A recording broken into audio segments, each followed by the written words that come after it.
Mr. Speaker, the Atwal affair gets more sordid by the day. Yesterday, in his elevator press conference, the Public Safety Minister suggested that it was okay for the National Security Advisor to share confidential information with the media, but not okay for that same information to be shared with members of Parliament, Mr. Speaker. Why was the Indian conspiracy theory okay to share with journalists to help get the Prime Minister out of a crisis, but not okay to share with the House of Commons, where Canadians sends MP to hold them to account? Honourable Parliamentary Secretary to the Minister of Public. Mr. Speaker, the honourable colleague across, who's been in this House for a long time, he well knows that we cannot discuss specific intelligence information that is received from national security agencies. He's well aware of that.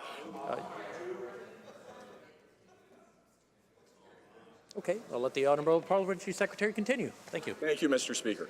But the independent, nonpartisan advice that we receive from our public servants is something that we listen to and we act on.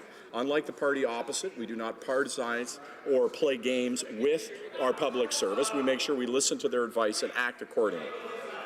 Honourable Member for Durham. Mr. Speaker, the point made by the Parliamentary Secretary is absurd. They're saying it's okay for the PMO to share confidential information with journalists that Canadians, including members of Parliament, will then read in the paper, but it's not okay to share that same information with parliamentarians or parliamentary committees to hold the Prime Minister and that member to account for this atrocious trip?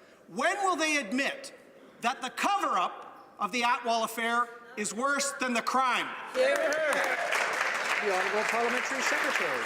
Well, Mr. Speaker, that's what that member is saying. That's certainly not representative of the facts whatsoever. Again, to be very clear, and the member knows this well, we cannot, under any circumstance, discuss specific intelligent or information that received from our national security agencies. The member has been in government. He knows that very well, and that is a rule that must be adhered to. We follow the advice of our public servants. We stand behind that advice. We don't play partisan games with it, and we act on it when we're given that information.